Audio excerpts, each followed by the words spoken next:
Hi guys, welcome back to my channel KARI Watch.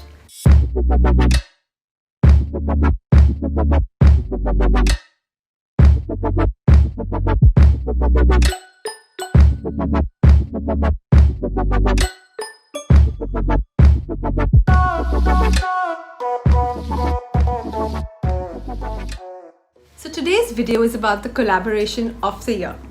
Yes, zooming in with me today is the founder of MB&F, Maximilian Büsser, and the CEO of Moser Watches, Edouard Meylan. Hi Max, hey Edouard, welcome to my channel KARI Watch. It's so great to have you two here, especially on a day like that. It's been My pleasure. So I have to say, firstly, congratulations. Independent watchmaking at its very best. I mean, it's no surprise and it's no secret that I am a huge fan of independent watchmaking. I absolutely love and appreciate the creativity, no boundaries involved that independent watchmakers bring to the table. That being said, this is quite a collaboration. It's a two-way collaboration. When I first heard it, my first impression was, wow, it's the rebels and the mavericks and they're coming together, and I wonder what that's going to be. I was very excited. I was expecting a concept watch with a horological machine put together, and I had all sorts of thoughts going on in my head. I really did. I'm not just making this up.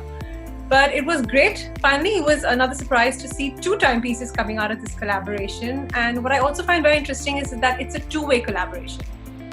Talk us through it. What led to it? I know you've said this already in a couple of interviews, but we'd like to hear. His idea here. So actually, I'll just start and say, look, as we've already said a few times, we've been working MB&F with Precision Engineering, which is a sister company of Moser, which does all the hairsprings. So virtually all our hairsprings have been made by Precision Engineering for now coming to 10 years. So we're already very close to the company. And of course with Edouard and Bertrand now lives in Dubai, we're close to where I live, and his kids go to the same school. I mean, it's like a story of karma, of serendipity, where suddenly people come together, and you know that there is no other way than we're getting together. So a couple of years ago, actually at Dubai Watch Week, I pitched Edouard and said, well, I would love to do a legacy 101, or at least one of our pieces. I already thought of the 101 with one of your Fume dials, and maybe we could do a collab.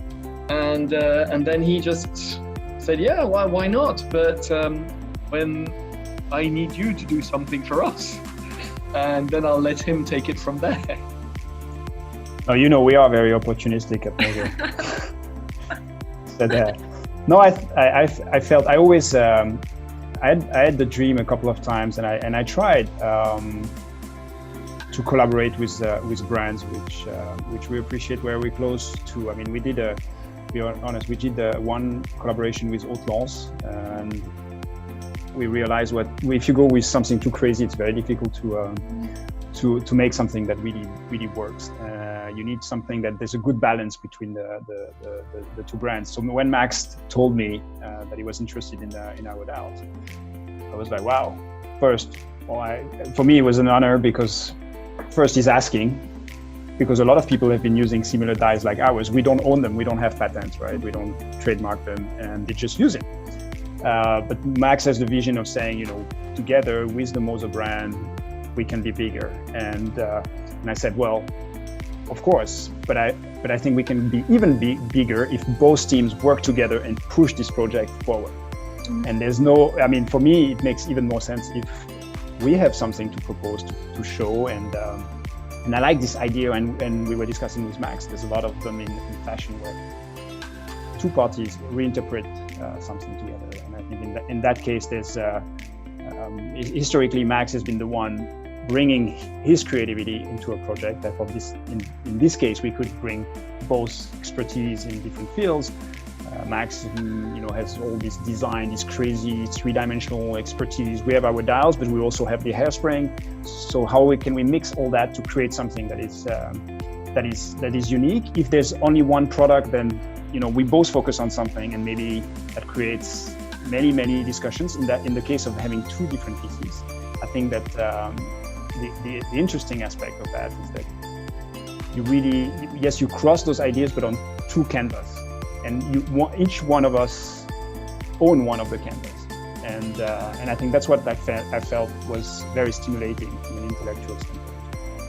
I think it's the first two-way collaboration I've ever witnessed, and the result is pretty fantastic, I have to say that. I'm really envious of all my friends globally who are buying the watches, posting the watches, talking about them, touching them, feeling them. I'm like, it's going to be a while till I can actually do that. It's a big, actually, challenge because we were welcoming Moser into our world. They were welcoming MB&F into theirs. And I think at the end of the day, I think honestly, you really, and people have told us in the last couple of days, you really see the both worlds coming together. But it came at a point where we didn't really know which one was which meant that we'd done our job pretty well. Yeah. And that's why, for example, on the H. Moser piece, we decided at some point to actually put H. Moser and Company on the dial, at least so that you knew which one was actually which brand. Otherwise, you really didn't know which one was which. Right. So we let our egos away. We just worked together to create a beautiful product. In this case, two beautiful products. That was my next question, actually. So MB&F as a brand and Moser as a brand, two brands with very strong identities. Maximilian Büsser, Edouard Meylan, two people with very strong identities, very creative, very passionate about your timepieces. Take us a little bit through behind the scenes. How much creative friction was there? And how did you sort of overcome it? I don't think there was a lot of friction, because I think the success, and I think that's going a little bit on what Max just said, I think the success of this project was really at the beginning in defining those two canvases that I was referring to before. On one side, we had the Legacy 101, which was clear in Max's brain. And then we had the Endeavour Tourbillon on our side. Why? Because we felt they're quite neutral.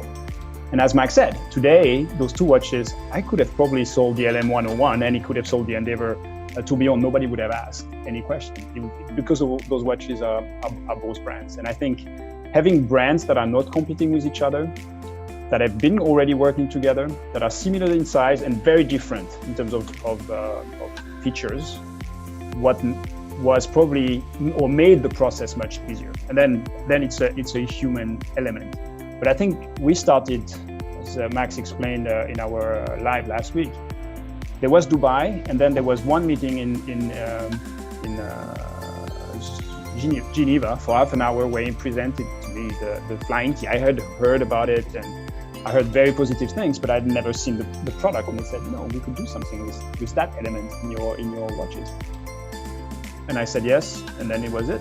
I think there were not 200 meetings behind that. I mean, then we decided the colors on the dials. Yes, there were a few discussions. The material, that was pretty straightforward. And then there was I think the next key element was the discussion on the hairspring, which was for me very, very important, because I felt this all, I mean, we're friends, and I think we respect each other a lot. But this collaboration started even before my time. I came into this collaboration later on. But the collaboration between Precision Engineering, which is our division doing developing hairspring, goes back over 10 years. So I felt that's where it all started. So let's put it at the center. And those two canvases were the perfect canvas to show that. So on one side, the LM101 with the balance wheel in the center. Hairspring. That we converted into a double hairspring, which was a little bit of a technical challenge, but because it's minimalistic, well, probably Max can explain, it facilitated that. And on the other side, we used our tourbillon, and with also this cylindrical hairspring that we had developed for MB&F, for the Thunderdome, which was another amazing piece. So I think a lot of things worked, I mean, very easily compared to what it could have been, but it's circumstances. I'll piggyback on that. We're both engineering companies. People see us as a bit wild, a bit crazy, designers. I hate when people define us as designers. What people don't realize is, first of all, Edward and I, we're both engineers. We both went to the same university, not at the same time. Way younger than me, so we're engineers. So when engineers speak to engineers, it's much easier than I've done collaborations where engineers speak to creators or to artists or to designers, you always have more issues because they just don't understand why it's not possible. While in this case, we brought like, why don't we try? But we already knew more or less how we could make it.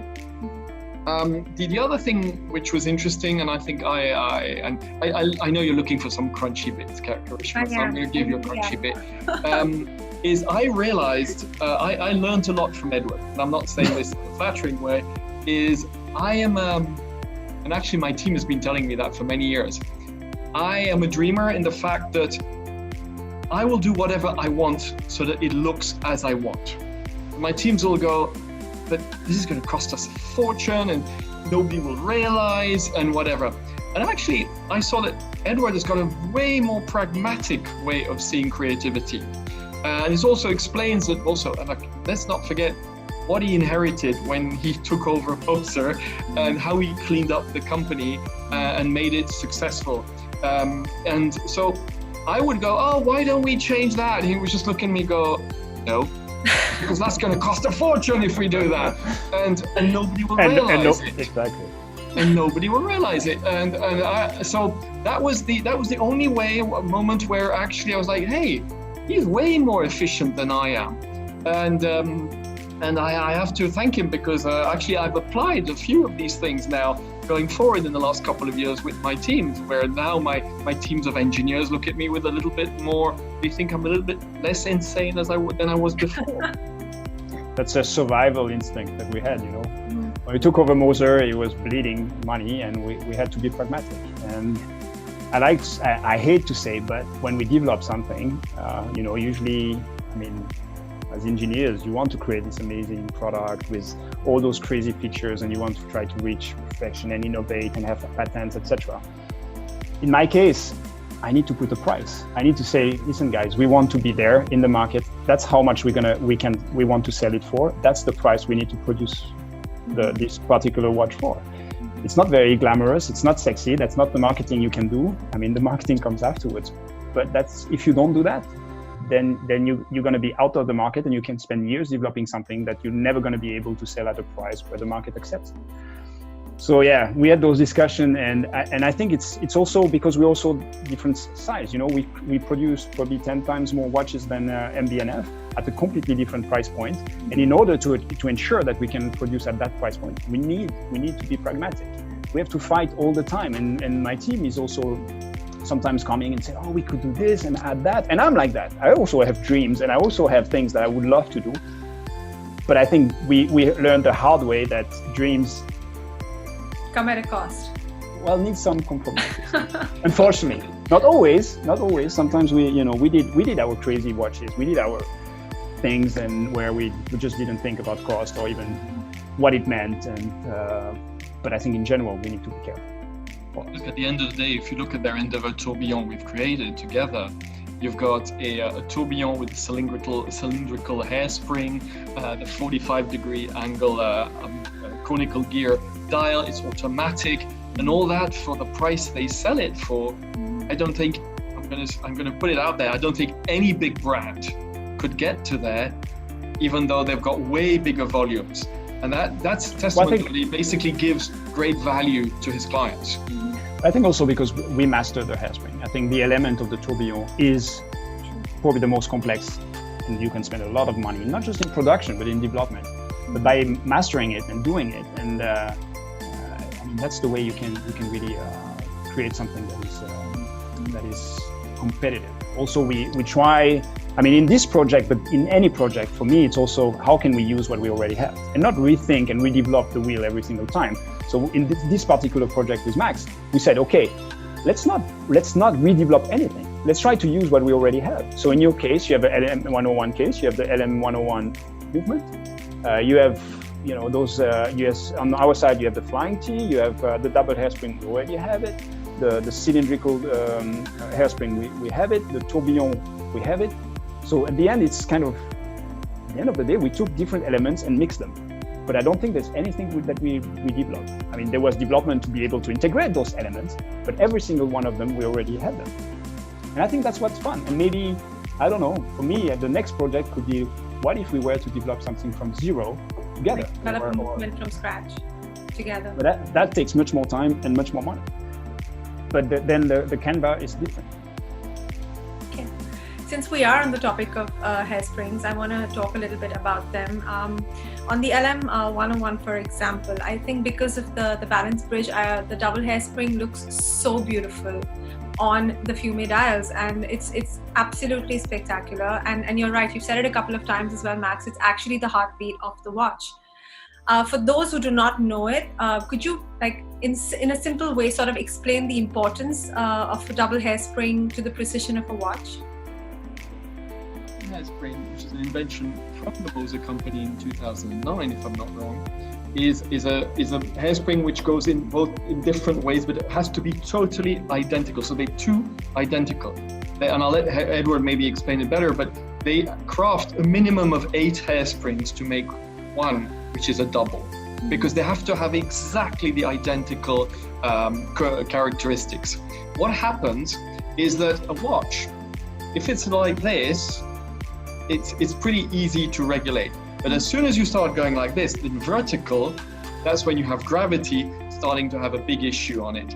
Whilst you have the two hairsprings working in opposition, it's actually way more efficient in the verticals. So it's not only beautiful, it's so beautiful to see both of them working in conjunction, it's actually more efficient.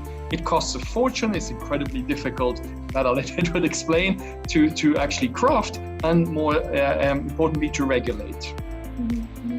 Well, of course, coming to the next one, of course, the cylindrical hairspring. Now, if you are a watch geek and a watch enthusiast, you understand and appreciate the importance of a cylindrical hairspring. I mean, we all know it goes back to the 18th century, to John Arnold, but precision engineering has been manufacturing cylindrical hairsprings. Edouard, how difficult is it to make these hairsprings? And again, same question that I asked Max, how important is it for the precision of a timepiece?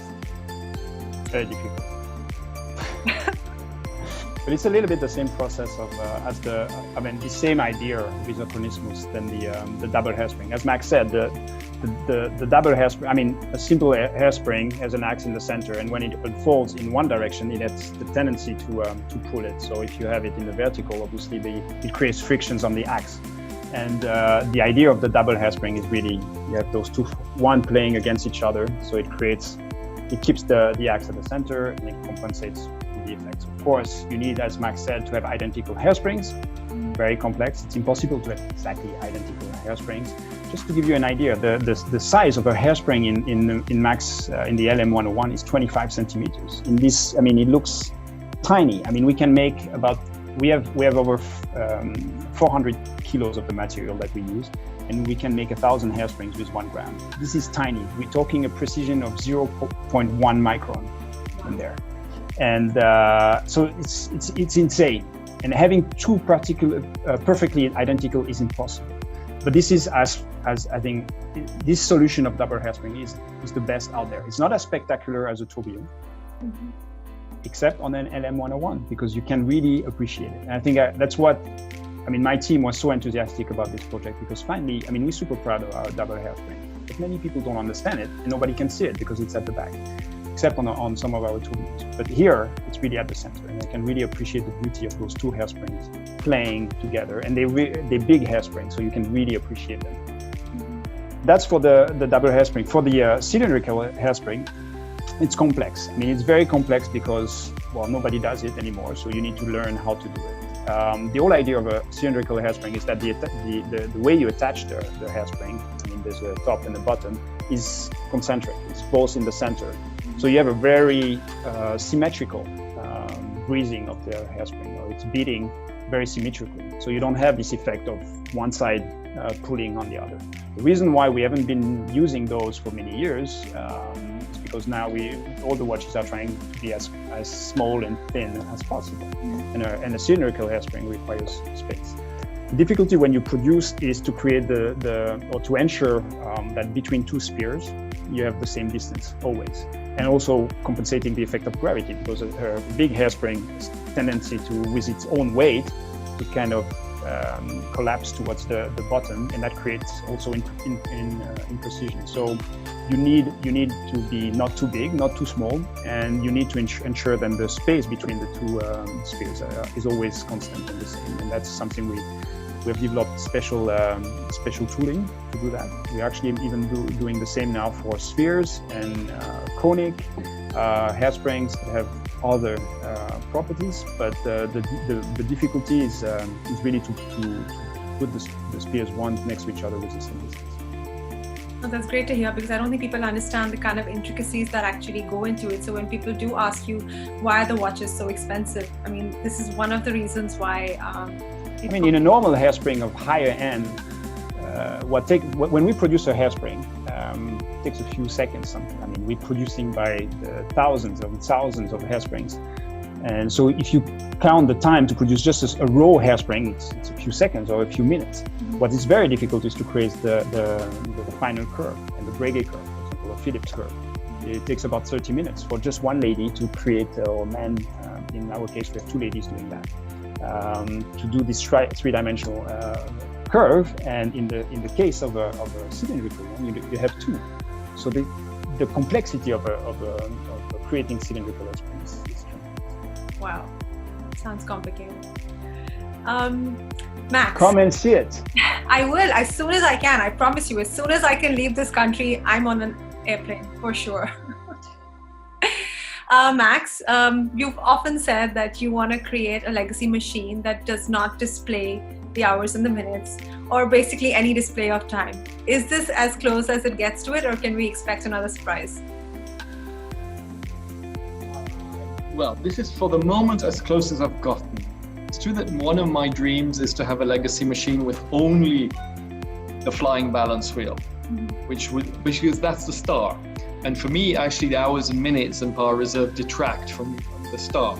But of course, I don't really see anybody buying a watch where you can't have the time, and that's not the point. We're not there. We're not into art, which we're not into that sort of. We're not Magritte saying this is not a hat and it's a hat.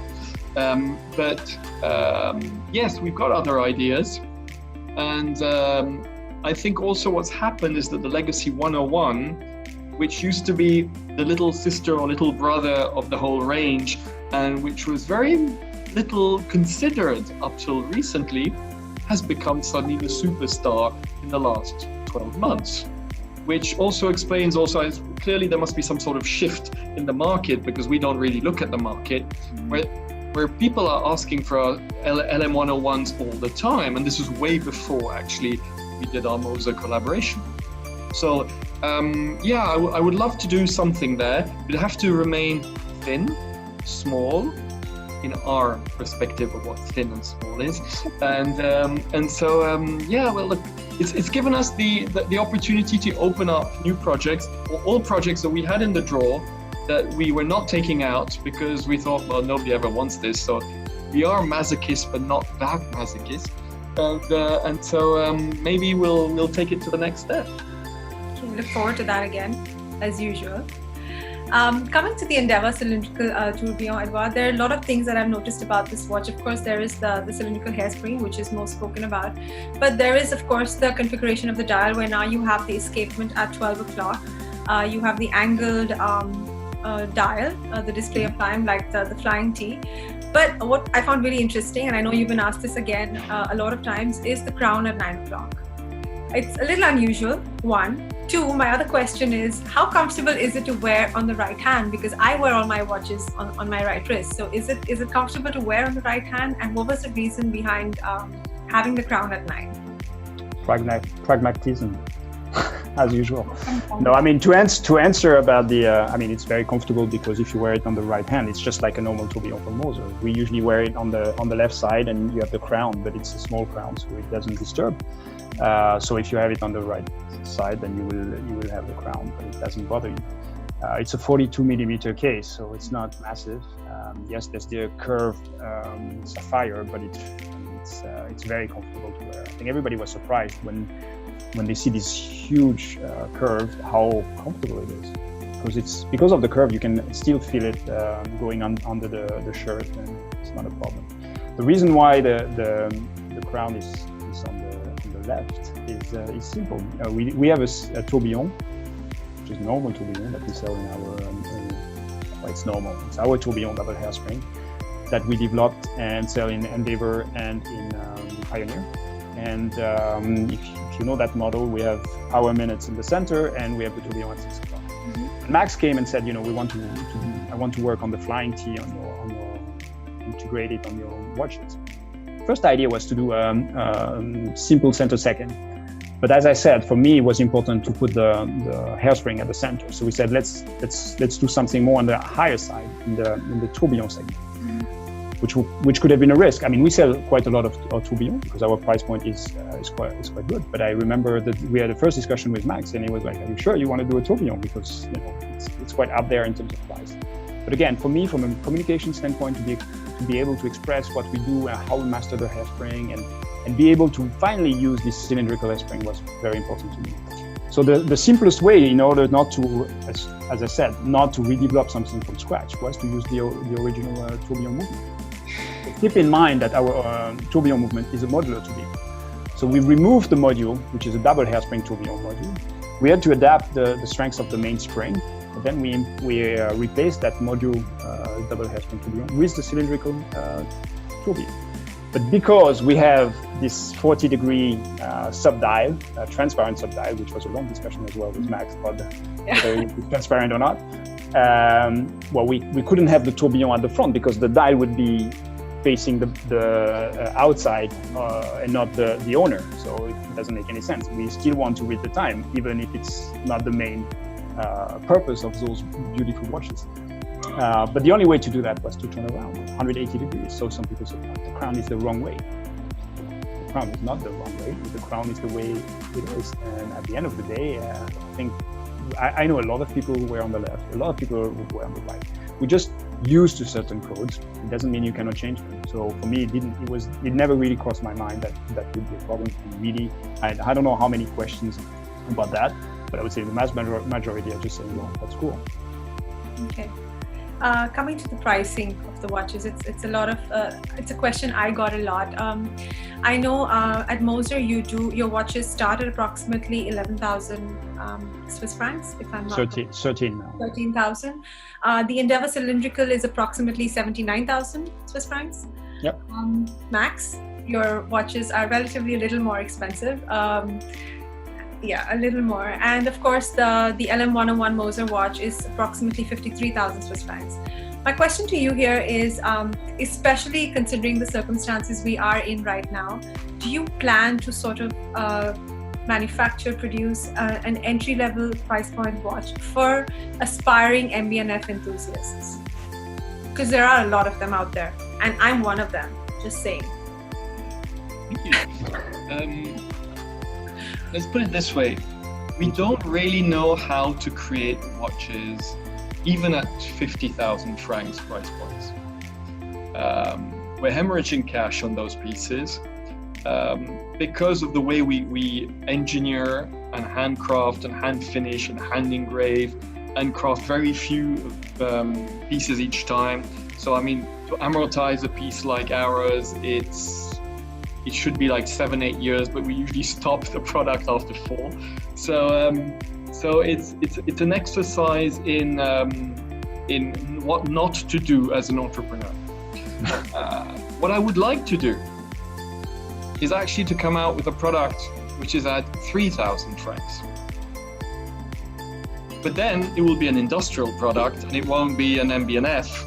But that's in the ideas I have, in the many ideas of what on my bucket list, a lot of is I would like to create a product which is really cool and crazy, like MB&F sort of, but at a price point that everybody in my environment, like my social environment, could maybe afford, which of course they can't afford 100,000 Swiss franc watches. And so yeah, we don't have plans to make more MB&Fs at 50,000. I'm just thinking while we're talking, in the next 7 calibers I've got coming out, there may be a few at 60, 70, but it'll also be at 200, 300. But you know, we've never created products for the market. We've never thought, oh, this is what the market wants, let's try and do it. That's what makes us. That's what actually drives us. We create products we love. And then a day before Watches and Wonders or Basel, I was given the cost price and I was like, excuse my English, Paul. And so that's when we put the retail price on it. But that's what defines us. We are creative centric. We're not market centric. Okay, so we're a bit different. But maybe just want to respond or react on that. I think what's interesting is the way that Moser in this particular collaboration is more expensive than the MB&F, and I think intellectually for me, I think it made sense in the sense that we're collaborating, we're trying to expand our reach, we're trying to explore new horizons, and I found it was, since in a way, I mean, of course we want to create together, but I think the ultimate idea was, I mean, we're trying to expand our brands, tapping a little bit on each other's fan base, because we believe many of our owners have similar values. I think the brands, are very similar, even if they're different price points in terms of craftsmanship, in terms of, I think what we're trying to offer to our customers. So I felt it was interesting to have Moser more expensive, because obviously we want some of the MB&F owners to discover Moser and be like, oh yeah, that's pretty cool, and it's attractive, and it's crazy enough that it's something they could own.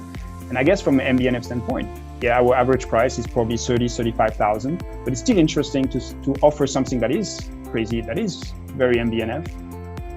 But not all our customers and Moser fans, I mean, for most of them, that's way out of their budget. But still, I think there's many of them that are interested in the MB&F product.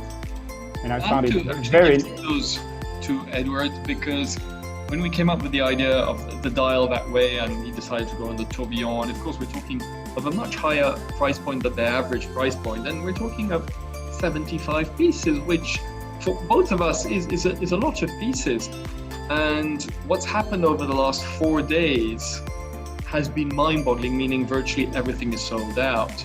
And we got over 50 requests on our e-shop, because we had 7 pieces left, or we had 7 pieces kept for Geneva on our e-shop, and they went in 12 hours. And then we started getting every hour people saying, okay, I want it. And we then sent these guys to our retailers, and boom, that cleared up everything. And we realized that if you create an incredible product, there is a market for it.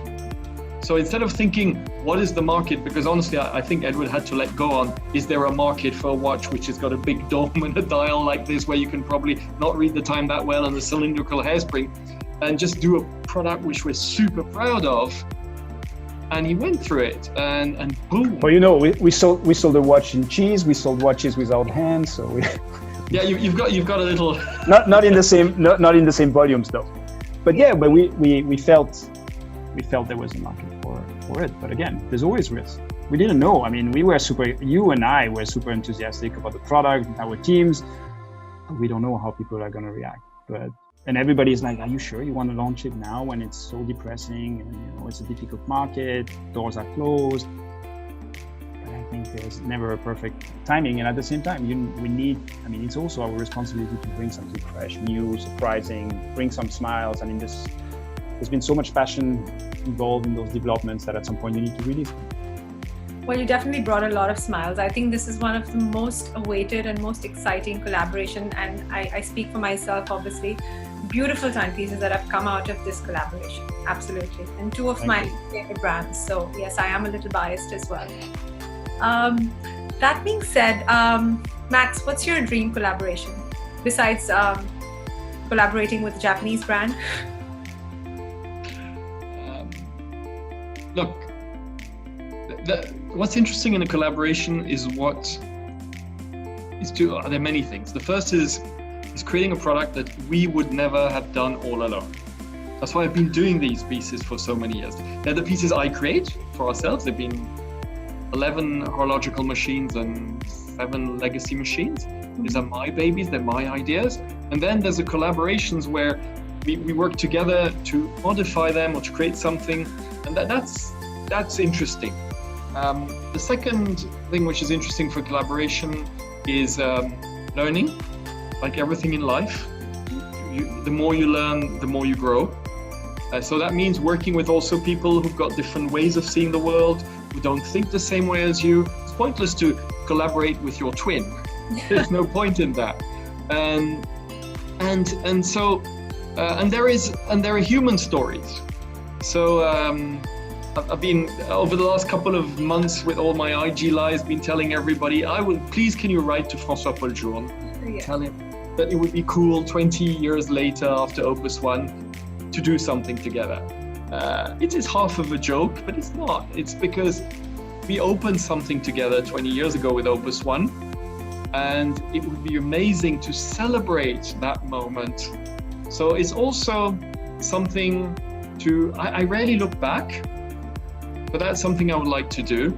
And the other collaboration I would love to do is to and I've got tons of ideas, is to actually design an Atmos clock for Jaeger. Because we've done all these incredible clocks with our friends from L'Épée, but I started my professional life at Jaeger. Jaeger made me who I am for the first 7 years of my life. I owe so much to Henri-John Belmont and to Jaeger. But again, I would like to revisit my past and do something future looking. So those are two ideas, but there are many, many more ideas. Edouard, what about you? What's your dream collaboration? The many out there, but as Max said, you need things that stimulates creativity. There's tons of independent brands that are great and have strong identities. I think today, the next step for me would be to either look completely out of this industry, something that has nothing to do with watches, maybe not even with products. A collaboration, I don't know, with like Wikipedia, or do something that that has a sense, that has meaning. I would love to. Or if it was in the watch industry, I think it's a little bit like the same philosophy as Max is to combine a history. In this case, it's Opus One and François Paul Journe. I hope he answers, because I think that would be amazing. I would love to see that. In my case, it's maybe less glamorous, but the history of Moser is linked to the history of IWC, and 150 years ago, thanks to Heinrich Moser, IWC, or International Watch Company, was created. And I know we're small, I know we're insignificant in the world of established brands, but still a lot of people here in Schaffhausen have worked for IWC, have a lot of respect for IWC. I have a lot of respect for IWC. We talk on a regular basis with them, but maybe one day doing something together. Small capsule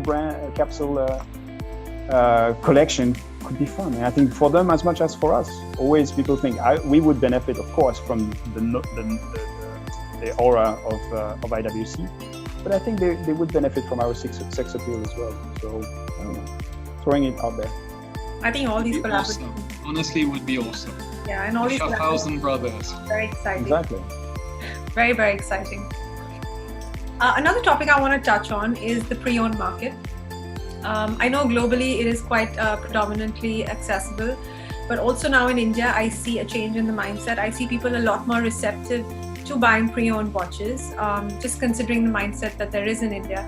What's your take on pre-owned watches? I know you both have platforms, pre-owned platforms as well. What's your take on pre-owned watches, and how do you think it affects the market, one, and two, what advice would you give someone who's looking to sort of buy a pre-owned watch? Edward, or yours? Well, I think I love to say, and it's not very glamorous either, but I love to tell my team we are investment bankers. Our responsibility is, of course, to create watches and make beautiful products, but at the same time, we need to ensure that the value stays as high as possible. And that's why we have at Moser, even if we do 1,500, 2,000 watches a year, we at least give a number. Everything is limited at what we do. So that's why I like to say, these are 10 pieces, 20, 50, more and more 100, because the collection is, the volumes are growing, but it's limited. So that after a certain amount of time, it won't be available. Now we have a lot of people who are not, either don't want or can't find the product they want. So where do they go? They go to Chrono24 and other platforms, and you don't know what you get. I mean, I think there's a market there, and I respect what they did. But the problem that we have is people coming back to me and said, "Oh, I just bought this watch, and there's a problem." And I'm like, "Okay, give us the guarantee card, and we'll take care of it." But there's no guarantee card because this watch is 5, 7, 10 years old, and they got a good price, but yeah, there might be a problem. And the worst case is some people came and said, "Well, you know, I paid for this watch on this platform, and I never received the watch." Or, and that's the worst case, people got the watch, sent this to us for service, and that watch has been stolen. Mm-hmm. So I have a list of watches that have been stolen, and I'm by law, I have the obligation to keep the watch and give it to the Swiss authorities. So it puts us in a very difficult situation. So we decided to create the CPO, the Certified Pre-Owned platform, to give the liquidity to the market, to ensure that somebody who wants to buy that particular product is not available anymore, or if somebody wants to resell it, can do that. Through our guarantee, we guarantee the quality, we give a 2 years guarantee. They know what price they're getting, they know what they're getting. If there's any issue, we are there to answer and ensure that they're satisfied. So that was the logic behind that. We don't do huge margins on those things, but we are. I mean, our brand is to sell new watches and create new watches. But I think it's important to ensure that we support owners, not just once they have spent money, but on the long-term process. Well, it's exactly that. Honestly, buying a pre-owned watch up till recently was a terrifying experience for anybody. Exactly the examples that Edouard has given. When I'm going to send the money, am I actually going to see the watch? What I'm going to receive, is it exactly working? Has it been damaged? Has it got water in it? Has it been stolen? We had exactly the same experiences of people bringing watches in for service, and we said, "I'm sorry, it's on our list of stolen pieces. We have to."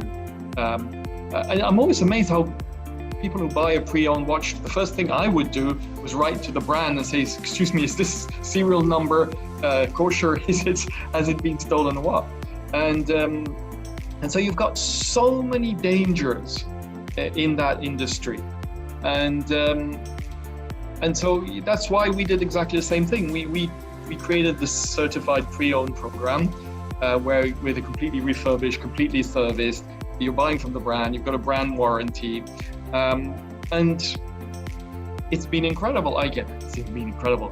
We do about 6 to 8 pieces a year compared to our 210 a year of new watches, but at least we're helping, exactly as Edouard said, fluidify the market. We're helping people who want to sell their pieces because they don't know where to sell them. We're helping people who want to buy them. And we've got this rule which we fixed because we don't want to be in competition with our retailers who have made us, is we will never sell a watch which there is still one left at one of our retailers. So we know at every given time what is there. And so anything you've seen on our certified pre-owned is pieces which you can't find. And I think it's just a normal obligation, responsibility of any brand who cares for their clients. It's definitely not a money-making operation, by far not, but it's part of our responsibility. And I think the watch industry has not really taken care of that up till recently. A lot of people are waking up, and it's all the better for the brand and for the client. Great, super. So we've been in a not so fortunate situation over the last couple of months. What I want to know from both of you is, on a personal and on a professional level, what have you taken away from the last 3 months? I'll take that maybe. It's been extraordinary. I didn't say that 3 months ago. I can tell you that. 3 months ago, I was like, oh my God. 3 months ago, when I sent all my team back home, the 17th of March, I was virtually on the verge of depression. 24 out of our 26 retailers were closed. All our suppliers had closed. I was sending all my team home, and we'd of course slashed a big part of our production plan because I prefer to be a pessimist than an optimist. It's what has always saved me and saved the company. And then what happened was incredible. The month of April, so all our retailers are virtually closed. Our sellout was just 25% lower than a normal month. Like, we don't even have retailers. Watches were being sold. Month of May was our second best May in the history of our company. Wow. So that was not expected. So that's sort of like, wow. But what really, really worked was incredible is how the team came together. Because I also told the team, if I will do anything I can so that nobody loses their job.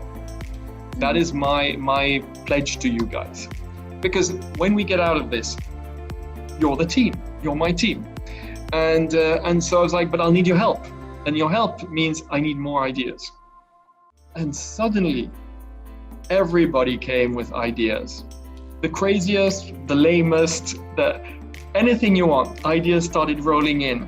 And all sorts of things that we hadn't actually considered, but we could have, all of these ideas, we could have done them before COVID. But we didn't.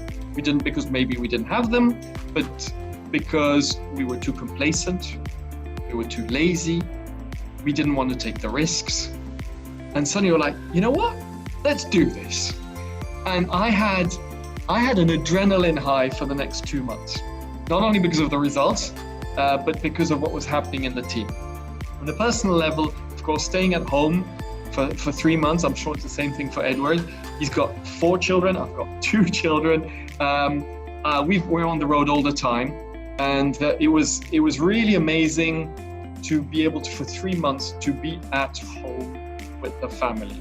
I have one regret, is because I was in Zoom meetings all the time, I wasn't actually able to spend enough time with the family compared to what most people could have done. But all in all, it's been an extraordinary experience. There's not much I can add, but yeah, I think we all went through the same process. I mean, this scary phase of uncertainty, early March, where you don't know what's going to happen. And I think what was scary at that point was, what does it mean to us in terms of what are we going to be able to produce and what are we going to be able to sell? We didn't know what kind of support and flexibility we would get from the Swiss government. And I think that's where I'm very grateful of being in Switzerland. They were fast. They took, I believe, the right decisions. All the processes were simplified to a point where you could go into reducing your capacity very quickly, adapt on a weekly basis, get financial support if needed. And all those processes were so fast. And we explained to the team very quickly what we wanted to do. We reduced our capacity and adapted it on a weekly basis. We never closed. I mean, we went down to 50% at some point. And then, as Max said, I think through those challenging times, you discover the strengths of the team, or you test the team. There's a stress test. And I think I'm glad it happened now that, I mean, over the last 7 years, we managed to kind of build a core team around my brother, myself, and a few other people, Nicholas. And today I'm super excited that this team has worked from home. Most of the time before, we're like, no, you have to be in the office. They've been working from home, sometimes less than usual, but with an outcome that was way above what I was expecting. And I think we learned a lot from that. I think we're going to give much more flexibility to the people in the future. Because we're in Schaffhausen, some people live in Zurich, it's an hour and a half away. Now I'm super excited to be able to tell people, if you want to go and have a run over lunch and then go back to your computer and work, do it. You don't have to be here every single day. And I think we learned a lot from that. We learned also that we can train and service our clients via computer without having to fly all over the world the entire year. And I think Max is the best example of a globetrotter over the last 10 years. Going around and around and around twice a year. I had the chance to have a few people doing that also, so I'm probably traveling a little bit less. But it's crazy. It's crazy. And sometimes you go there for 2 meetings or for training, and then you realize that through this you can be maybe more efficient and maybe it's better for the business because it reduces the cost. It might be better also for the people there because it takes less time, and it's better for the environment. Yeah, so over the last two months, I mean, I remember our chairman, my father, he was like, okay, what's going to happen? What do you think? And like, we've put everything in place, and now we need to see. We're going to do everything we can to get as close as possible to Moser owners, clients, etc. We communicated to all our retailers what we're putting in place, what we can do for them, and offer the service. Some disappeared from one day to the other. We never heard of them, and they're still closed. We don't know what's happening. And some others, even though, as Max said, behind closed doors, they've been selling watches like crazy. And probably because there are a few brands like ours that are there, that I'm calling them on a regular basis just to say, hey, hi, is it okay? How is your family, etc. They appreciate that, and the result is incredible. So we reduce the cost significantly. At the same time, the output is incredible. We've been lucky, I think, on Moser and probably on MB&F side as well, that we had amazing launches. We took the risk to go to Dubai early in January. I think there was a discussion between Max and my brother 18 months ago, and or I don't know, 12 months ago. We didn't think at that time that it would be so important to be there so early in the year. We launched the Streamliner I'm wearing at that point, which has been helping us the last few months, because every month we deliver things that have been pre-ordered all over the world, and we have a waiting list. Because most of the retailers today, what they want is things that have been ordered by their customers. They're not. I mean, if you have closed doors, you don't want to increase your inventory. You have big brands pushing you for that. For the small brands, we have no chance. So our chance is to have things that are already pre-sold before we can deliver. So we had amazing months. For me, the only thing is what's next. I mean, I have visibility until August. I have a pipeline that is very good until mid Q3. And then the question is, what's going to happen next? We don't know. I mean, if it continues to reopen like now, I'm not too scared. But if we have months like April and where everything is closed after August, then there's going to be another wave of problems for us. I agree. And on the person side, yeah, 4 kids. I have a chance that my wife is not working and do the homeschooling. And Switzerland is quite nice because we have a house with a garden, so the kids were outside. March, April was amazing in terms of weather. Better than now when it's raining every day, but they're back to school. But no, it was incredible. And I think, again, makes me think about how can we better balance work and family life. That's going to be one of the big takeaways from that. Great. That's some fantastic takeaways from that. I'm going to end with a message from both of you for your collectors, aspiring enthusiasts and fans that you have in India. So what do you have to say to them? We've got an incredible amount of Indian customers that I discover on a monthly basis, thanks mostly through Instagram. And so, of course, I'm super grateful. We do not have a retail partner in India, so I know how difficult it is to go and find them. As you know, I'm probably the only half Indian watch creator in Switzerland, so I'm close to that country. And so I'm just saying thank you to all of you guys. As Edouard said, with Zoom, with social media, we're much closer than we were 3 months ago.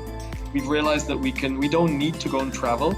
And if anybody just wants to contact me, it's easy, and we can just get into a talk, because that's what it's all about. It's about sharing. The piece itself is part of the journey, and sharing is actually cherry on the cake. So there you go. Thanks to everybody.